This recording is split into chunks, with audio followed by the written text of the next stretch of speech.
an unspoken rule not to use somebody else's cards. Who cares? Who's going first? Hi, Jacob. Hello. The movie was terrifying. I was hiding my hands the entire time. Nice. I was so scared for a split second. I thought you were going to say it was terrible. I was like, oh, no. No. Okay, yeah, that's great. No, I'm very scaredy cat about horror, so I very much was just like, oh my God, the whole time. Oh my goodness. I'm glad you made it through. What drew you to Taro and Paxton's story? Yeah, I think that what I really liked the most was like just having the sort of like lightness to Paxton in all the drama and chaos in the movie. I think it also like brings together their friend group. So like it sort of like you want to relate to them more, like you like them more, and you hope that they don't die. So I think that's really like my main thing. And also I just thought it was really fun to like just play a little in a horror movie, to like really like go against the sort of normal genres in horror and like really infuse proper comedy into it for sure. Yeah, I love that element of it because horror and comedy to me have always kind of been two sides of the same coin with like the setup, punchline or scare. And you've got a lot of comedic characters in like Spider-Man, but also in Taro. Did that comedic experience kind of inform your approach to the more horror aspects of this role? Yeah, you know, I think with Spider-Man, we were very much, we were able to like sort of like build that sort of comedic like relationship with all our characters. But I think the comedy that we have in Taro is a lot more, like it's not a metaphorical pie in the face. You're sort of like, it's definitely like you're laughing with us and not laughing at it. And I think there's like a big difference between those two. So it definitely was a different experience, but it was really fun. I mean, they gave me like, you know, Anna and Spencer, our directors, gave me the space to really like play and do certain things in certain moments that felt organic. I love that. And this kind of had almost like a Final Destination feel to me a little bit. Were there any movies you looked at as inspiration when you were like jumping into Taro? I mean, not any in particular. I think we were just all watching a bunch of horror movies in general, just to get the right pitch and scream. So like I think that's really it. But I don't know if there was anything particular that was influencing any performance. But yeah. Very cool. And then Paxton gets like the Fool card. Can you kind of explain what that means to him and how much research you maybe did into Taro to prepare? Yeah, so everything that I learned about Taro was basically through this movie, and I barely listened to it. So I might butcher this a little, but I know that the Fool card is basically like you are thinking like too hard-headed. You aren't really thinking things through. And you are like you are very decisive in your decisions, even though you don't think clearly about them. So you basically make what you will with like how you choose to live. And you are, again, just like bullish. So that's a big thing because Paxton is definitely very like ignorant. And he starts out not really believing any of this stuff. And as soon as things start happening to our friends, he's just like, oh shit, maybe I should take this more seriously and really try to figure this stuff out. And I think like he definitely learned a lot after like realizing his fate might be sealed. So I love that. I was completely with Paxton too. I would not have believed it until it got really bad. Yeah, like I just was trying to run away the whole time and no one was listening. So, you know. You had the correct thought process. Right.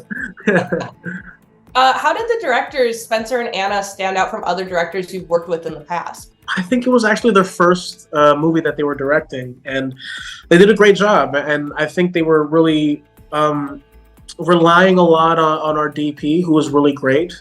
But they also relied a lot on like their writing. You know, I think because they're really great writers, and I think that really helped them direct us, and also them having a very clear vision helped them sort of like show us what they think is funny, what they think is dramatic, and what they think will be scary. And it really worked out. So I think it was really, I don't know, I think what the difference really was that it was like the first time, but they were really good at it. So I love that. And then you touched on this a little bit, but can you talk about how the freedom to like lean into your improv skills kind of enhance your performance? And is there a particular moment that stands out to you? Oh man, I think with this movie in particular, it really helped me feel more organically in the movie. I didn't feel like any of our lines were like cookie cutter, like, we should do this. I'm the stoic one. I'm the funny one. I'm the sad one. Like, it was all very much like our characters really were just a bunch of really close friends who like had unfortunate things happen to them. But I would say that the one moment in particular is where we're like all in Paige's apartment and we're sort of trying to deal and trying to figure out how to like fix this stuff. And I was going like a mile a minute, like really fast. And everyone around me was just like following that energy. And it almost felt like a play. And it felt very like, it felt like artistically like a little like liberating in a way, because I felt very like I could just like really let loose in this room and they'll react to it accordingly. And I feel like that's what really made those scenes work really well. I completely agree. And then can you talk to me a little bit about the monsters? Because correct me if I'm wrong, but there was a lot of like practical effects aspects to this. Yeah, they were all contortionists, gymnasts. They, in particular, like my monster, like he was just like a really crazy guy. So like he does like all kinds of crazy stunts all the time. So he was able to do all kinds of crazy things, like the Hanged Man, crazy. I think that was also him as well. So, I mean, yeah, they were just really good at their job, really good at being scary. And we did a lot of like on location areas. So like we shot in like very dark forests and like all these things, scary underpasses. But like meanwhile, like Belgrade, Serbia is like the most beautiful town ever. So it was really ironic. And then what was the most surprising part of Paxton's journey for you? I just think his sort of change. Like he actually, like him being completely not on board with like thinking it's real spirits and whatnot, to really like figuring out and really trying to help the group in any way he can. And then ultimately like trying to do his own thing, I think was probably the craziest twist for me, just because like it seemed like he was too afraid to leave the group. So like I just feel like he was trying to do his own thing, you know what I mean? So it's interesting. I hope he survives. Then I wanted to shift gears for just a second. Another kind of horror related project that you're involved with is Reginald the Vampire. Curious how your experience with that, both in front of and behind the camera, has kind of impacted your approach to filmmaking? I think when you're behind the camera, you sort of think like big picture. I think actors, we really focus on our scenes and our work for the day. We're not really thinking of like the other things that come with a production, you know, like in terms of like budget and like how to film certain things, like scheduling things, just like the practical side of making something. And so the way it affects like my acting is that like I try to be as efficient as possible now. I don't want to waste takes.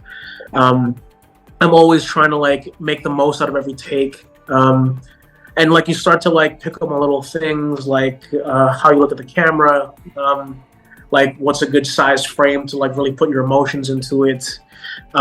Just like sort of like kind of like those like just those type of things. Yeah. I love that. It's such a fun show. I'm gonna ask, I don't know how much you can. Is there anything you can see season 2? Yeah, I mean with season 2, you know, we see Reginald, like he wins at the end of season 1, but we're immediately faced with like this like imminent danger of the angels. So the angels are coming to like basically try to wipe us all out. So it's up to Reginald again for some reason to like save everyone, even though they don't want him to, even though they don't want him. So it's definitely crazier and a lot deeper and a lot more emotional, but it still has like the same comedic charm that the first season had. I love that. And I know you said that you're not actively looking for a return to Spider-Man, but I am curious, is there kind of an avenue you would like to see Ned go down? Because I loved how we got to see him take on a more active, heroic role with the magic.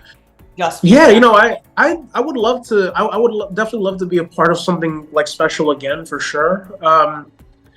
I think a specific avenue. I haven't really like spoken on this in a while, but me and Benny Wong wanted to do like a whole like Wong teaches Ned to be like a magic user.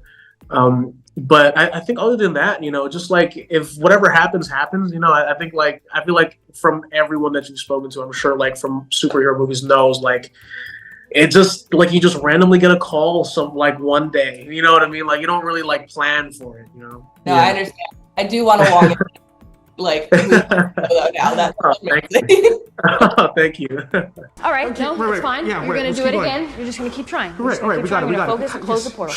Close the portal. Is there anything from your experience with tarot that you've learned that you want to take into future projects? Oh, yeah, I've learned to like really preserve my like vocal cords.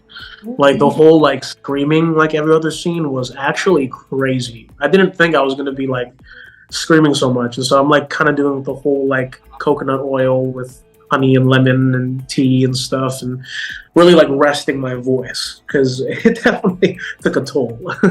I can't even imagine. Yeah. One of the things with horror that I find very interesting, I like from an acting perspective, is you can't like you have to take some of the physical stress of that with you because you are putting your body through that. How did you feel kind of an impact of this movie that was maybe different from your other acting experiences? Yeah, I think it was just emotionally draining. Like Reginald was very emotionally draining, but I think, like you said, like really putting your body through like that imagined stress is like hard, like on you. And like to do it like take after take and to keep up the same sort of intensity and to also like properly perform and like have like storytelling be a part of your performance, it was mentally taxing for sure. And I think everyone in the cast would agree that like it definitely is hard to like always be emotionally charged. Like you're always just like at like 100 all the time, and like when you call cut, you can't just easily get out of it. So it definitely was draining. Thank you so much for taking the time to talk to me today. You are fantastic in this movie. I love all of your work. I can't wait for more. Thank you very much. You're never to deal with a deck